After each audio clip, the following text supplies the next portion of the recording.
आदाब। Income, savings, investment और digital economy पर बेस्ड हमारा खास प्रोग्राम लेकर हाजिर हूं मैं स्मृति रस्तोगी। आज हम अपने इस खास प्रोग्राम में बात करेंगे प्रॉपर्टी में इन्वेस्टमेंट की। जनरल परसेप्शन ये है कि प्रॉपर्टी में इन्वेस्टमेंट हर हाल में फायदे का सौदा होता है और इसमें इन्वेस्ट किया गया पैसा हमेशा बढ़ता रहेगा। हालांकि प्रॉपर्टी में इन्वेस्टमेंट जितना अट्रैक्टिव है, इससे जुड़े रिस्क और कॉम्प्लिकेशंस भी कम नहीं हैं। रियल एस्टेट में इन्वेस्टमेंट से जुड़े कुछ सवाल या उलझनें हमारे दिमाग में हमेशा बनी रहती हैं। मसलन, मकान खरीदना बेहतर है या प्लॉट या फिर कमर्शियल प्रॉपर्टी में पैसा लगाया जाए? कितने दिनों बाद बेचने पर अच्छा रिटर्न मिलेगा? ऐसी उलझनों को दूर करने के लिए प्रॉपर्टी में इन्वेस्टमेंट से जुड़ी कुछ खास बातों पर गौर करना बेहद जरूरी है। इसी को डिटेल में समझने के लिए हमने अपने स्टूडियो में इनवाइट किया है दो खास मेहमानों को। हमारे साथ स्टूडियो में है जाने माने investment expert doctor Sharad Kohli और प्रॉपर्टी में strategic business planner Amit Saurabh. हम आप दोनों का स्टूडियो में वेलकम करते हैं। सबसे पहला सवाल शरद कोहली जी आपसे करूंगी कि डाइवर्स पोर्टफोलियो बिल्ड करना हमेशा से एक अच्छी बात मानी गई है। लोग उसमें पैसा भी लगाते हैं, लोग उसको प्रेफर भी कर रहे हैं, लेकिन प्रॉपर्टी में इन्वेस्टमेंट करना आपको क्या लगता है कि ये कितना बेहतर विकल्प आज के, अगर मैं पर्सपेक्टिव में बात करूं, कितना बेहतर विकल्प लोगों के लिए है, और खासकर कोविड जैसी वैश्विक महामारी के बाद? पिछले 8-10 साल को देखें तो उसमें प्रॉपर्टी मार्केट में काफ़ी स्ट्रगल रहा। प्रॉपर्टी मार्केट पर बहुत दबाव दिखाई दिया और जगह जगह प्रोजेक्ट, लोगों ने मकान खरीदे, दुकानें खरीदी, कमर्शियल प्रॉपर्टी ली, लैंड लिया, पर उसमें कोई बहुत ज़्यादा बढ़ोतरी नहीं दिखी। पर पिछले अगर हम 2-3 साल लें, खासकर कोविड, और उम्मीद तो ये की जा रही थी कि शायद कोविड में प्रॉपर्टी मार्केट उसके बाद और ज़्यादा उथल पुथल उसमें मच जाएगी, पर हुआ इसका बिल्कुल उल्टा। कोविड के बाद हमने देखा कि प्रॉपर्टी मार्केट में बहुत ज़्यादा रौनक आ गई और प्रॉपर्टी मार्केट जो बहुत सालों से दबी हुई थी उसमें एकदम से तेज़ी देखी जाने लगी। और ये ना केवल दुकानों में, लैंड में, बल्कि मकानों में, अपार्टमेंट्स तक में, फ्लैट्स तक में तेज़ी देखी जाने लगी।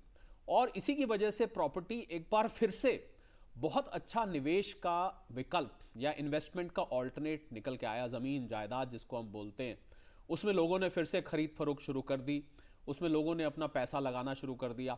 पर इसमें पैसा लगाने से पहले 2-3 चीज़ें बहुत ध्यान रखने वाली हैं जो मैं शुरू में ही बताना चाहूँगा। पहली बात तो यह है कि जब भी आप प्रॉपर्टी में पैसा लगाते हैं, इन्वेस्टमेंट पॉइंट ऑफ व्यू से, प्रॉपर्टी दो वजह से ली जाती है।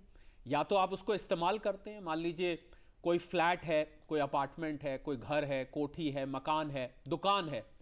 दुकान में आप कोई अपना बिजनेस शुरू करना चाहते हैं, फ्लैट, मकान में, कोठी में आप रहना चाहते हैं, आपका परिवार, आपकी फैमिली रहना चाहती है।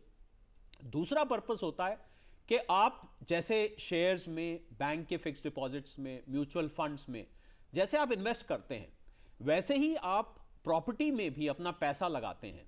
पर उसका मकसद पैसा लगाने का होता है कि आपके पैसे पे आपको रिटर्न मिले। और 2 तरीके से ही रिटर्न आता है। एक तो यह है कि मान लीजिए आपने 10 लाख रुपए किसी प्रॉपर्टी में लगाया और वो 2-3-4 साल बाद बढ़ के 13-14 लाख, 15 लाख की हो गई, तो जिसको हम बोलते हैं कैपिटल एप्रिसिएशन।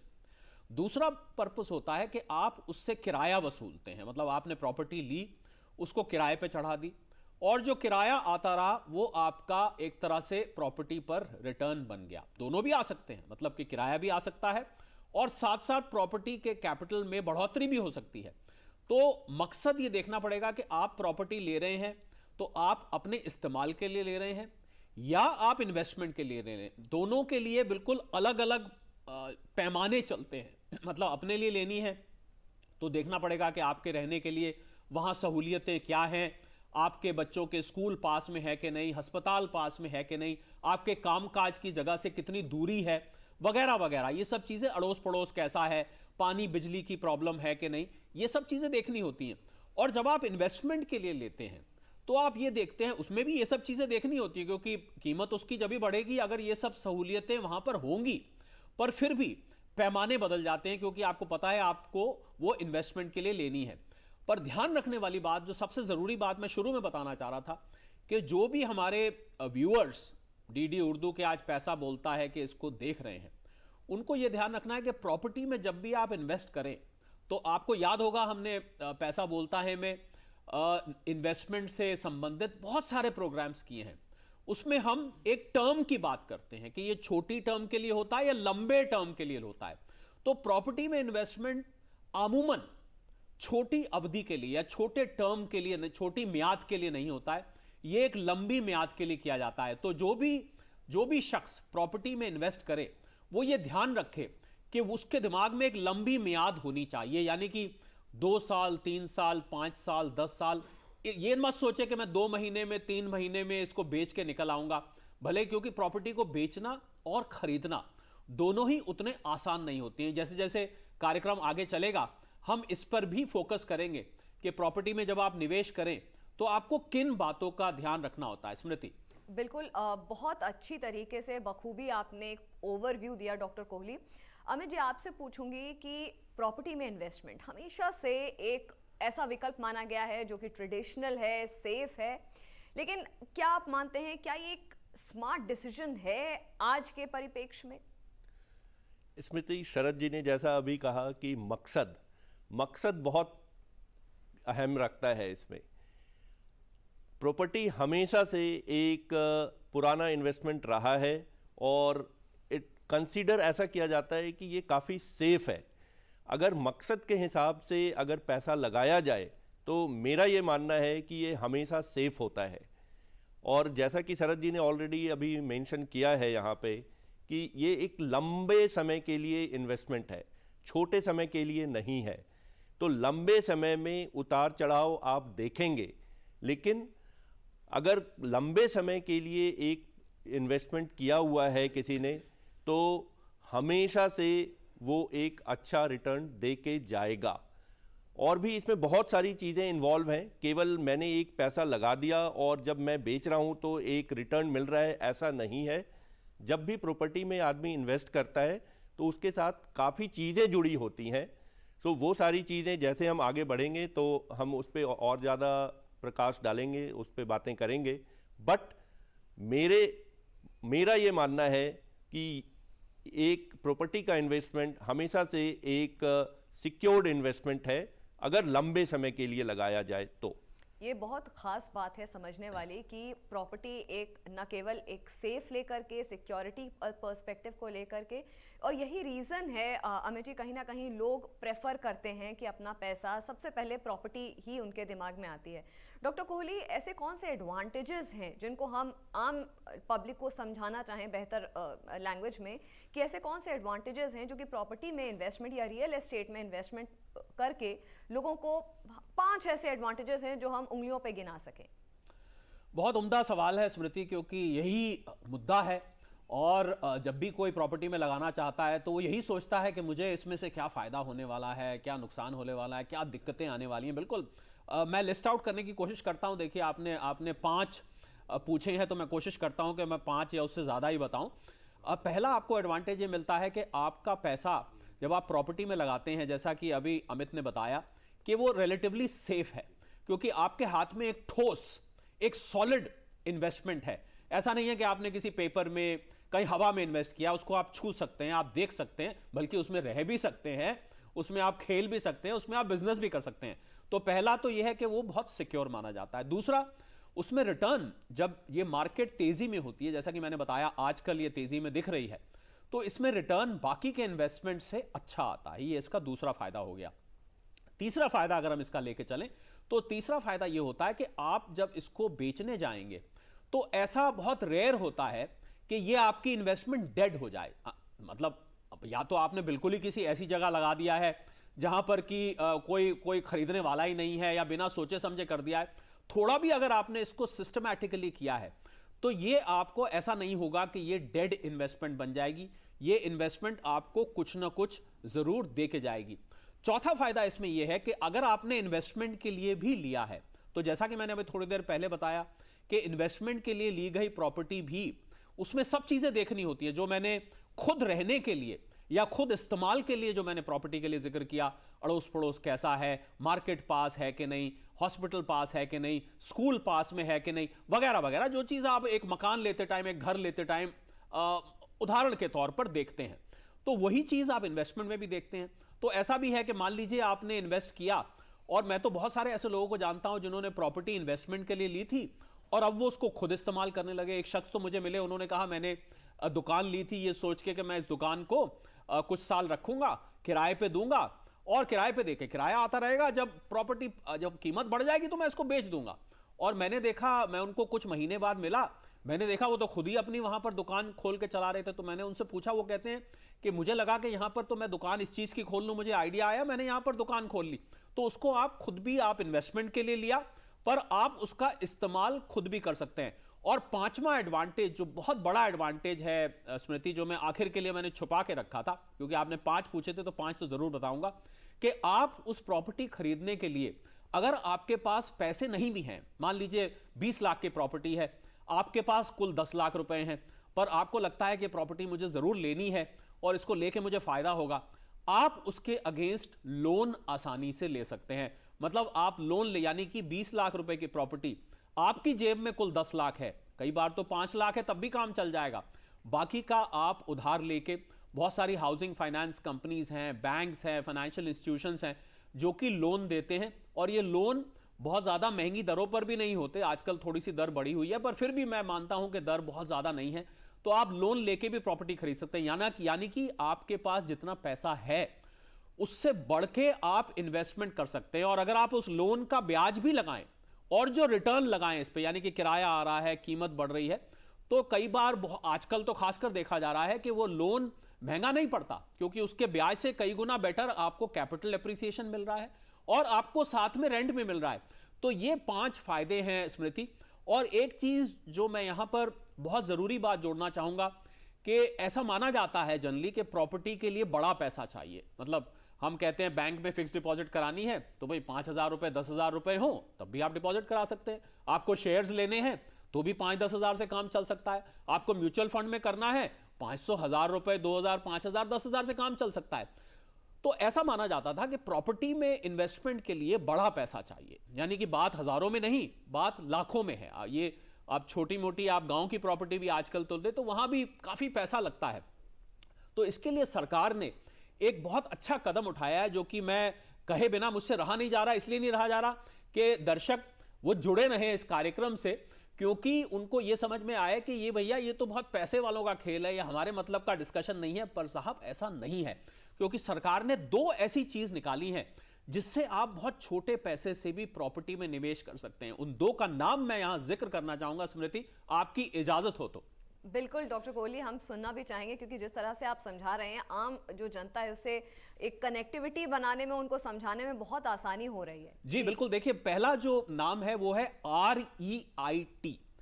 REIT का मतलब है रियल एस्टेट इन्वेस्टमेंट ट्रस्ट। जैसे एक म्यूचुअल फंड चलता है, इसी तरह से ये रियल एस्टेट इन्वेस्टमेंट ट्रस्ट चलता है। बहुत सारे लोग थोड़ा थोड़ा पैसा डाल के, और ये जो ट्रस्ट होती है ये उससे बड़ी प्रॉपर्टी खरीद लेती है, क्योंकि थोड़ा थोड़ा बूंद बूंद करके घड़ा भरता है, घड़ा भर जाता है और उस घड़े से बहुत बड़ी प्रॉपर्टी आ जाती है।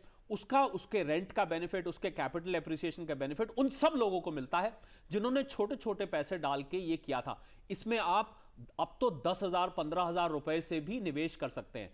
और दूसरा प्रोडक्ट है रियल एस्टेट इन्वेस्टमेंट ट्रस्ट। एक तो रियल एस्टेट इन्वेस्टमेंट ट्रस्ट की बात हुई, एक हुई इन्वेस्टमेंट ट्रस्ट, मतलब जो ये सरकारी, इस पे ज्यादा ध्यान दिया जा रहा है, जो सरकार के इंफ्रास्ट्रक्चर इन्वेस्टमेंट है या इंफ्रास्ट्रक्चर इन्वेस्टमेंट प्रोजेक्ट्स हैं, उनमें आप निवेश ये छोटा पैसा डाल के करते हैं। तो पहला REIT, दूसरा बोलते हैं इनविट, मतलब इंफ्रास्ट्रक्चर इन्वेस्टमेंट ट्रस्ट, और पहली हुई रियल एस्टेट इन्वेस्टमेंट ट्रस्ट। तो इन 2 में आप 10-15 हजार रुपए से भी निवेश करें, आपको बाकायदा वही फायदा मिलेगा जो लाखों रुपए की प्रॉपर्टी खरीद के बड़ा पैसा डाल के फायदा मिलता है।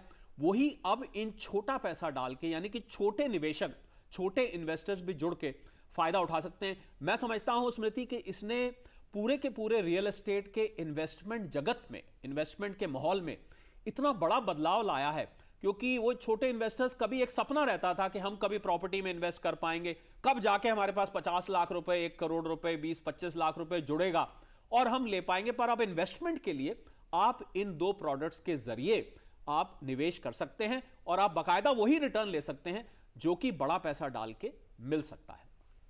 बिल्कुल डॉक्टर कोहली, और जिस तरह से आपने REIT और इनविट्स के बारे में बताया, ये ऐसे गेम चेंजर्स भी माने जा रहे हैं जो आगे चल करके इन्वेस्टमेंट जगत में प्रॉमिस कर रहे हैं कि एक बड़ा बदलाव ला सकते हैं।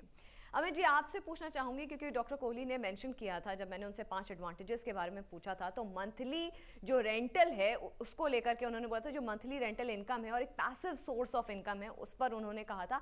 आप क्या मानते हैं कि किस तरह से जो पैसिव इनकम है, खासकर जो इंडियन हाउस होल्ड्स हैं, उनको लेकर के एक मददगार एस्पेक्ट साबित हो सकता है अगर हम प्रॉपर्टी में निवेश की बात करते हैं? स्मृति, जब हम प्रॉपर्टी में निवेश करते हैं तो दो तरह से, जैसे शरद जी ने ऑलरेडी बताया कि आजकल बैंक्स भी काफ़ी सपोर्ट कर रही है इन्वेस्टमेंट के लिए, लोन्स आपको अच्छे दर पे मिल जाते हैं। तो मैं इसको दो भाग में बांट के बात करना चाहूँगा। एक जगह वहाँ है जहाँ की मैंने अपने पैसे से प्रॉपर्टी में इन्वेस्ट किया, चाहे वो कमर्शियल हो या फिर वो रेसिडेंशियल हो, और उस पर मैंने रेंट लगा दिया। तो एक रेगुलर इनकम की तरह मुझे, या तो उसको मैं एज ए पेंशन की तरह समझ लूँ या एक रेगुलर इनकम की तरह मैं समझ लूँ, वो एक रेगुलर इनकम मुझे हर महीने दे रहा है, और इसके साथ ही साथ वो एक कैपिटल एप्रिसिएशन भी देगा मुझे लंबे समय में। सो डबल एडवांटेज है, it's a double whammy for an investor, कि रेगुलर इनकम भी आ रही है और साथ में कैपिटल का एप्रिसिएशन भी हो रहा है। दूसरा जो मैं बताना चाहूँगा वो ये कि अगर मेरे पास ज़्यादा पैसा नहीं है फिर भी मैं एक प्रॉपर्टी में निवेश कर सकता हूँ बैंकों की मदद से। और एक छोटा निवेशक जो मिडिल क्लास का बंदा है या फिर लोअर मिडिल क्लास के लोग हैं, वो भी इसमें इन्वेस्ट कर सकते हैं। सरकार की आज जो हमारे पास स्कीम्स हैं, तो अगर 20 लाख 25 लाख की प्रॉपर्टी पे कोई इन्वेस्ट कर रहा है तो 10% केवल अपना इन्वेस्ट करना पड़ता है, बाकी सारा 90% तक बैंकों से या दूसरे NBFCs हैं उनसे ऋण की सुविधा है। तो अगर आप 20 लाख की प्रॉपर्टी खरीद रहे हैं, उस पे आपको केवल 2 लाख रुपए का अपना पैसा निवेश करना है, बाकी आपको बैंक से ऋण मिल जाता है, और उस ऋण पे आप जो भी EMI देते हैं उसमें से कुछ पोर्शन आपको एज अ रेंट अगर आप लगा रहे हैं तो वहां से आपको वापस भी हो रहा है। सो आपका पूरा इन्वेस्टमेंट नहीं है, वहां से आपको रिटर्न मिल रहा है। प्लस एक दूसरा जो एडवांटेज है वो टैक्स बेनिफिट के तरह से भी आपको इस पे मिलता है। जो आप EMI पे करते हैं उसमें प्रिंसिपल अमाउंट है या फिर जो इंटरेस्ट कंपोनेंट है उस पे आपको इंटरेस्ट भी मिलता है अगर वो रेसिडेंशियल प्रॉपर्टी है तो। और कैपिटल एप्रिसिएशन आपका हो ही रहा है। आपके पास एक डबल एडवांटेज है कि आप रेंट से एक रेगुलर इनकम भी कमा रहे हैं और उससे कुछ एक पोर्शन आप EMI की भी दे रहे हैं, और साथ में जो कैपिटल एप्रिसिएशन का मजा है वो भी ले रहे हैं। It's again win win situation customer के पॉइंट ऑफ व्यू से। जी डॉक्टर कोहली, अगर कोई इन्वेस्टमेंट की शुरुआत करना चाहता है प्रॉपर्टी में, चाहे फिर वो कमर्शियल या नॉन कमर्शियल, मैं ओवरऑल प्रॉपर्टी की बात कर रही हूँ, क्या ऐसे बेसिक्स हैं जिनको ध्यान में रखना चाहिए इन्वेस्टमेंट से पहले, और क्या ऐसी रिक्वायरमेंट्स हैं कि एक पर्सन को फुलफिल करना चाहिए कि अब मैं निवेश करना चाहता हूँ या निवेश करना चाहती हूँ तो उससे पहले मेरे पास ये क्राइटेरिया फुलफिल होने चाहिए? बिल्कुल स्मृति, आपने बिल्कुल मेरे जैसे कहते हैं कि मुंह से बात छीन ली, क्योंकि मैं इसी पर बोलना चाह रहा था कि प्रॉपर्टी में इन्वेस्टमेंट जितना लुभावना होता है उतना ही इसमें होशियारी भी चाहिए होती है। और होशियारी क्या चाहिए, आप जब भी कोई प्रॉपर्टी इन्वेस्टमेंट के लिए ले रहे हैं तो क्या क्या चीज़, एक चेकलिस्ट बना लेते हैं कि क्या क्या चीज़ें आपको प्रॉपर्टी में देखनी चाहिए, यानी कि उस जिसमें आप इन्वेस्ट करना चाह रहे हैं वहाँ पर क्या क्या चीज़ें आपको देखनी चाहिए। पहला आपको देखना है कि ये जो प्रॉपर्टी आप लेने जा रहे हैं, इस प्रॉपर्टी की जो ओनरशिप है, यानी कि जिस शख्स के पास ये प्रॉपर्टी है, जिस कंपनी के पास, जिस एजेंसी के पास ये प्रॉपर्टी है, क्या उसकी मालकियत पूरी तरह से साफ है कि नहीं, पूरी तरह से पाक है कि नहीं। अगर मैं सीधा बोलूं तो मतलब कहीं बीच में कोई ऐसा तो नहीं है, कोई झगड़ा चल रहा है या कोर्ट में डिस्प्यूट चल रहा है, या उसकी मालकियत में कहीं कोई कंफ्यूजन है, पता लगा जिसकी मालकियत है वो इस समय दुनिया में नहीं है, या वो ठीक से विल नहीं हुई है, बहुत सारी चीज़ें, प्रोबेट नहीं हुआ है, बहुत सारी चीज़ें होती हैं जो देखना होता है कि प्रॉपर्टी की मालकियत पूरी तरह से क्लियर होनी चाहिए, पहले आपको ये देखना पड़ेगा। दूसरा आपको देखना है कि प्रॉपर्टी के ऊपर जो आप लेने जा रहे हैं, अभी हमने लोन की बात करी, अभी अमित ने बताया आपको कितनी आसानी से लोन मिल जाता है, और आजकल तो लोन लेके प्रॉपर्टी को खरीदना एक ट्रेंड बन गया है, क्योंकि जब आप, जैसा अमित ने बताया, 10% दे के 2 लाख दे के आप 20 लाख की प्रॉपर्टी ले लेते हैं, बाकी की किस्तें बन जाती हैं। तो प्रॉपर्टी लेना इतना आसान हो गया उसकी वजह से कि बहुत लोग इस लोन की प्रोसेस से जुड़ रहे हैं। तो आपको ये देखना है कि जो प्रॉपर्टी आप लेने जा रहे हैं, ऐसा तो नहीं उस पर कोई लोन अभी बकाया हो, ऐसा ना हो आप ले लें और वो लोन आपके गले में पड़ जाए, यानी कि आपने पैसा भी दे दिया और वो लोन, बहुत सारे किस्से ऐसे सुनने में आते हैं। और लोन भी तो इसलिए आपको उस पर, अगर लोन चल रहा था उस प्रॉपर्टी पे, तो एक नो ड्यूज सर्टिफिकेट आपको उस प्रॉपर्टी पर उसके ओनर से और उस एजेंसी से जहां से उसने लोन लिया हुआ था, वो बैंक है, एनबीएफसी है, उससे एक नो ड्यूज सर्टिफिकेट आपको ले लेना चाहिए। मान लीजिए वो प्रॉपर्टी पुश्तैनी है, मतलब कि वो बाप दादाओं के ज़माने से चली आ रही है, परदादाजी ने दादाजी को दी, दादाजी ने अपने फिर अपने वालिद के पास आई, उसके पास आगे बेटे के पास गई, वगैरह वगैरह। तो आपको उसमें पूरा फैमिली का ट्री और आपको उसमें वसीयत पूरी तरह से देखनी चाहिए कि क्या ये वसीयत के ज़रिए ये प्रॉपर्टी जब एक से दूसरे के पास गई तो वो वसीयत में क्या लिखा हुआ था, क्या वो वसीयत कोर्ट में रजिस्टर्ड थी, क्या उस वसीयत को लेके किसी ने क्वेश्चन तो नहीं किया है, ये भी कागजात आपको साथ रखना चाहिए। दूसरा, जब आप प्रॉपर्टी को अपने नाम रजिस्टर कराने जाएं तो जो रजिस्ट्री है उस पर स्टैंप ड्यूटी दी जाती है। हमारे दर्शक इस बात को जानते होंगे, तो लगभग सभी लोग जानते हैं कि एक सर्टन हर स्टेट में अलग अलग रेट होता है। आजकल ख्वातीनों के लिए अलग रेट है और मर्दों के लिए अलग रेट है। तो क्या वो स्टैंप ड्यूटी जिस रेट से स्टेट ने डिटर्मिन की हुई है, क्या वो स्टैंप ड्यूटी पूरी आप दे रहे हैं? उसके कागजात रजिस्ट्रार ऑफिस में पूरे सबमिट किए जा रहे हैं। जो बेचने वाले को, खरीदने वाले को और जो गवाह हैं साथ में, विटनेस हैं, उन सब की मौजूदगी जरूरी है। तो आपको प्रॉपर्टी की बाकायदा एक पूरी दस्तावेज फाइल बनती है। वो फाइल में पूरी प्रॉपर्टी की हिस्ट्री होती है कि पहले ये किसके पास थी, उससे पहले किसके पास थी, उससे पहले किसके पास थी। इसको हम प्रॉपर्टी का थ्रेड कहते हैं। तो आपको उस थ्रेड से मालूमात हो जाता है कि ये प्रॉपर्टी किसके हाथ से किसके हाथ में गई। पूरा का पूरा थ्रेड की फाइल, दस्तावेज आप उस बेचने वाले से ले लें, क्योंकि अब आगे का थ्रेड आप इसका चलाएंगे। तो वो पूरा पुरानी उसकी हिस्ट्री आ गई आपके पास, उसकी वसीयतनामा आ गया, अगर वो वसीयत में है, उसका नो ड्यूज आ गया, आपने रजिस्ट्री प्रॉपर कराई, तब ये प्रॉपर्टी आपको चैन की नींद आपको सुलाएगी और आपके लिए एक अच्छा निवेश बनेगी। वरना बहुत सारे किस्से स्मृति सुनने में आते हैं जहां पर लोगों ने प्रॉपर्टी ली और लेने के बाद जब उन्होंने इस्तेमाल करनी शुरू करी, पता लगा 2-3 महीने बाद कहीं कोई लोन मांगने वाला आ गया या कोई कोर्ट से कोई नोटिस आ गया कि साहब प्रॉपर्टी खाली करिए, ये तो हमारी मालकियत थी, वगैरह वगैरह। और ये भी ध्यान रखें कि जो आप प्रॉपर्टी ले रहे हैं, मान लीजिए वो किराए पे चढ़ी हुई। आजकल एक और नया ट्रेंड है स्मृति जो मैं बताना चाहूंगा कि लोग प्रॉपर्टी रेंट पे चढ़ी हुई खरीदते हैं। तो उससे क्या होता है कि आपको नए सिरे से किराएदार ढूंढने की जरूरत नहीं है, क्योंकि वो किराया पहले आ रहा है, मालकियत बदल गई, वो किराया अब आपको देना शुरू कर देगा क्योंकि आपने उसको ले ली। तो ये देखना है कि जो किराए की एग्रीमेंट बनी हुई है मालिक के साथ, वो एग्रीमेंट, आप बहुत सारे लोग भूल जाते हैं, वो एग्रीमेंट अब आपके नाम हो जानी चाहिए, ये नहीं कि वही एग्रीमेंट चले जा रही है। तो इसलिए ये सब चीजें ध्यान में रखेंगे तो प्रॉपर्टी आपके लिए एक अच्छा इन्वेस्टमेंट का ऑल्टरनेट बन के आएगा।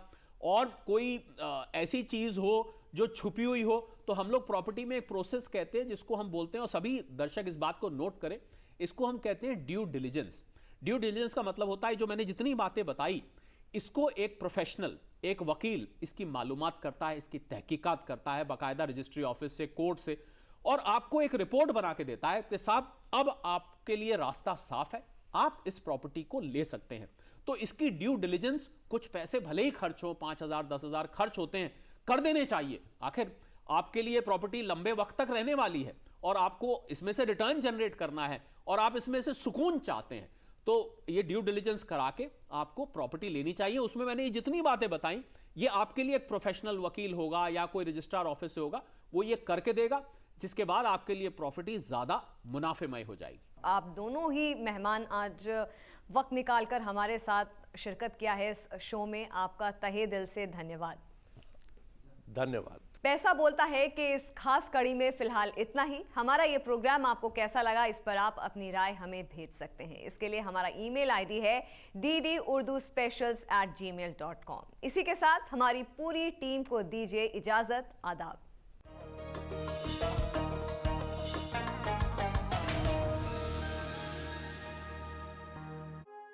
1857